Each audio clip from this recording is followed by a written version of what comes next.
cette unification va nous donner la possibilité de créer une future capitale du XXIe siècle qui sera à l'image des capitales du bassin méditerranéen qui nous entourent, comme Rome, comme le Caire et surtout comme Istanbul. Il y avait toujours une rivalité entre les deux rives. Les habitants de Salé disent « moi je suis Slaoui », l'autre il dit « moi je suis Rbati » et le Bourgrag il est devenu une frontière et il est devenu le mur de Berlin. Maintenant c'est dépassé cette rivalité et on se sent tous qu'on est citoyens de la même ville. Tous citoyens de la même ville, y compris ceux qui vivaient de la séparation entre Rabat et Salé, comme Mohamed Jalal, l'un des nombreux barcassiers du fleuve qui transportait les habitants d'une rive à l'autre et promène désormais surtout les touristes.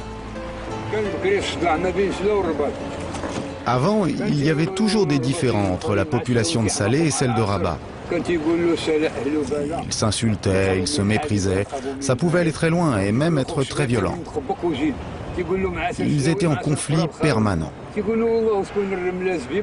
Les habitants de Salé ont longtemps été considérés comme des gens peu fréquentables. Et pour cause, ces conflits sont nés surtout des pillages commis sur des commerçants par des pirates qui venaient de la ville de Salé.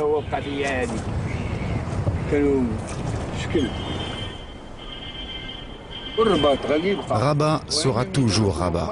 Même si la ville grandit de jour en jour, même si elle se transforme, elle reste entière. Et puis, lorsque le tramway fera son apparition ici, Rabat aura encore mûri et elle sera beaucoup plus belle.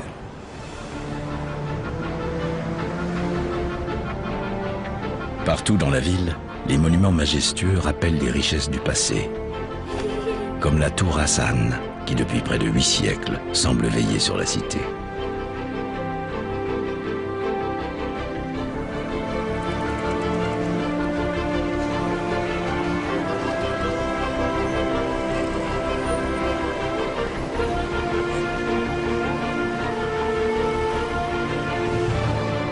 Au pied des imposantes murailles brunes de la nécropole de Chella, magnifique édifice mérinide du XIVe siècle, le groupe Nas reprend l'un des classiques de la chanson traditionnelle marocaine qui évoque justement l'opposition entre les sœurs ennemies, Rabat et Salé.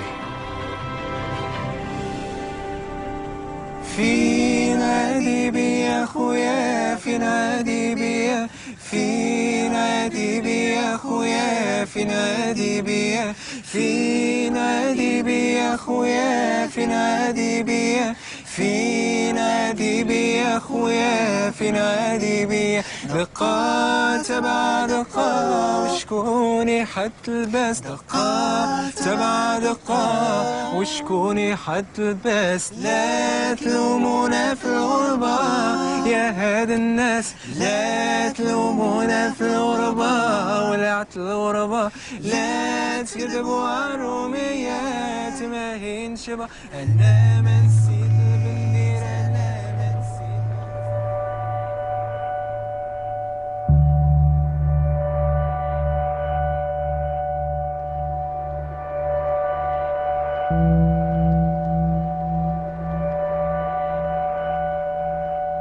Le plus important site antique du Maroc, Volubilis, tient son nom d'une plante grimpante aux fleurs colorées présente en abondance sur le site au IIIe siècle avant Jésus-Christ.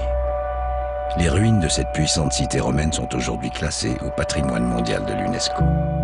Juste en face, surplombant toute la vallée, est accrochée sur un éperon rocheux la ville de Moulay Idriss, ainsi nommée en hommage au fondateur de la première dynastie arabe du Maroc, qui repose en ces lieux. Mais la principale ville de la région, ceinturée par une muraille d'une 40aine de kilomètres, c'est Meknès. D'apparence tranquille et simple, elle conserve pourtant de nombreux monuments qui lui ont valu le surnom de ville aux 100 minarets.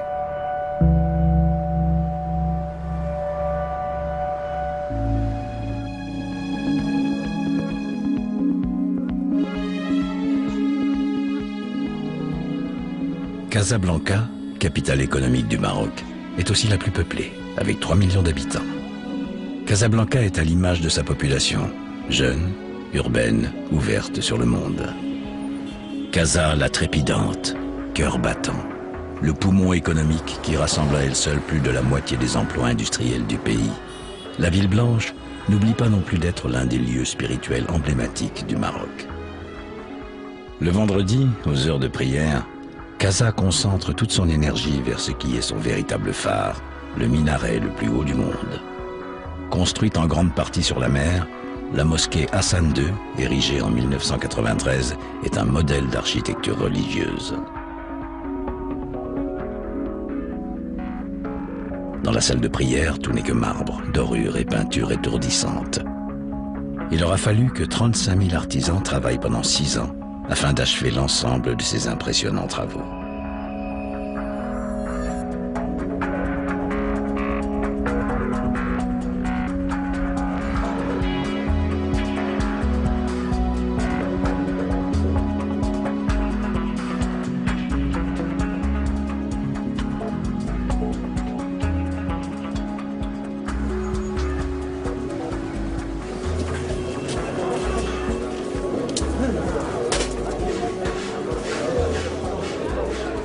Au cœur du quartier Maarif, le marché est le terrain de chasse de Meriem Cherkaoui, jeune chef cuisinier formé dans les plus grandes écoles, qui est revenu à Casablanca pour y ouvrir son restaurant.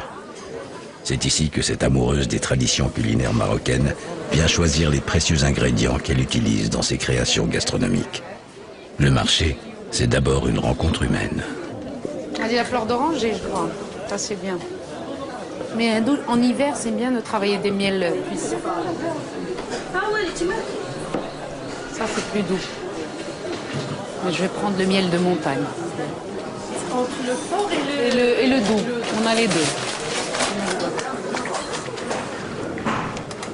Ici se fabrique sous vos yeux l'amlou, une délicieuse pâte sucrée faite d'amandes, de miel et d'huile d'argan.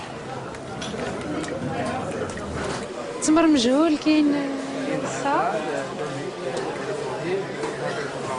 Là, du Maroc, allez, on va goûter.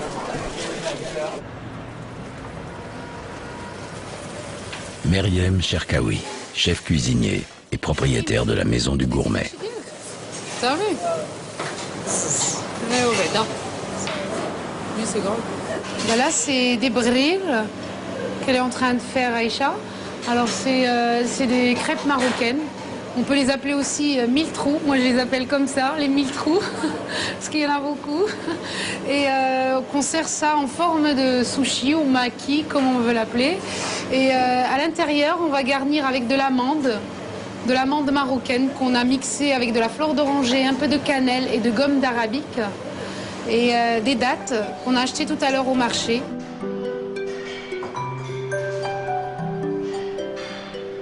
C'est un hasard, on va dire, j'ai débarqué là-dedans parce que j'ai un bac S et je devais aller en France pour faire plutôt une école de commerce ou autre. Et j'ai vu l'Institut Paul Bocuse, c'est dans un château, c'est beau. J'ai dit ça, c'est ce que je veux faire.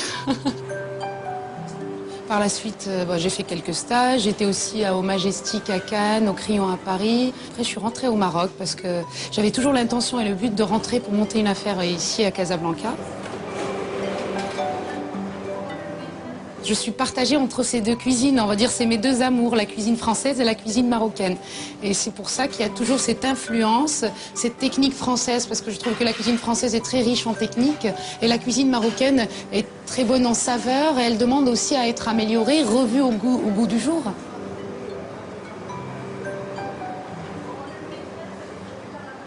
Bon, effectivement, les mentalités des Marocains ont beaucoup évolué, on va dire ces 10 dernières années, et ils veulent beaucoup manger comme en Occident, manger toujours japonais, manger italien, manger toutes ces influences qui nous arrivent de partout. Et moi, je me suis dit, mais pourquoi pas la cuisine marocaine? On peut la manger autrement, on peut la varier. On a bien eu la pastilla qui est arrivée, les couscous, et puis aujourd'hui, il faut une nouvelle vague, il faut une nouveauté aussi. Et c'est pour ça que moi, en fait, j'essaye de m'ouvrir sans dénigrer les racines et les traditions. Je m'appuie toujours sur une vieille recette ou quelque chose qui existe, en lui ramenant une touche de l'extérieur, on va dire.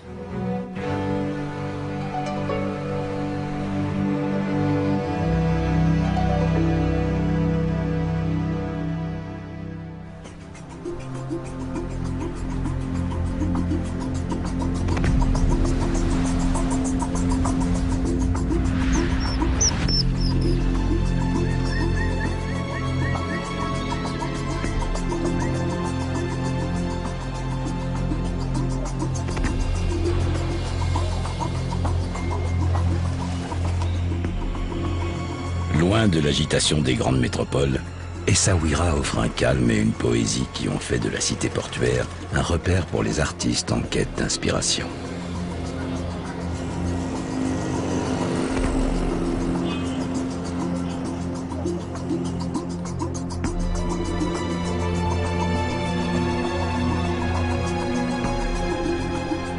Mais Essaouira, c'est aussi un port de pêche. Et l'arrivée des bateaux en fin de matinée est un spectacle complet d'odeurs, de sons, de couleurs.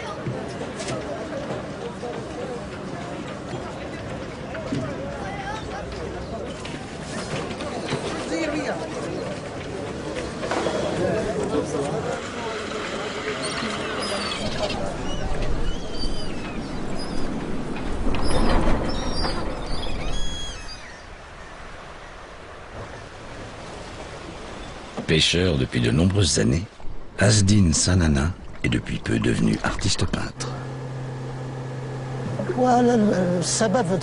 Je suis devenu artiste grâce à un ami très proche.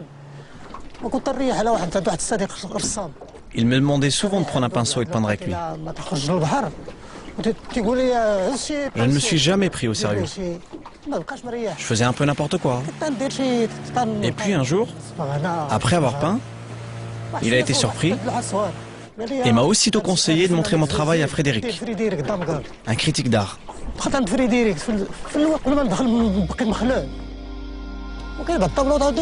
Je commence toujours mes tableaux par une vue d'ensemble et après je rentre dans le détail. Ça fait longtemps que je n'ai pas pris mon bateau. Ça fait un bon moment. Faut dire que je n'ai plus beaucoup de temps. Je suis très occupé à peindre. Je me consacre entièrement à mes tableaux. Maintenant, on peut dire que je suis plongé dans l'océan de mon art.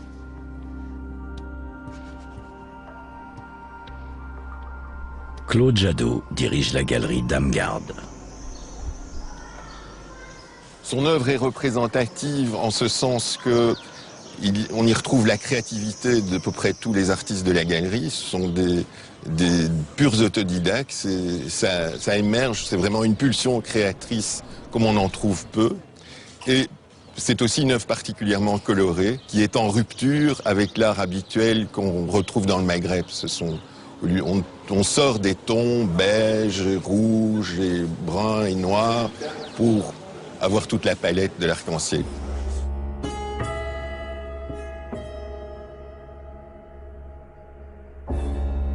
C'est une ville créée de toutes pièces dans la deuxième moitié du XVIIIe siècle, mais qui a servi de port à Tombouctou.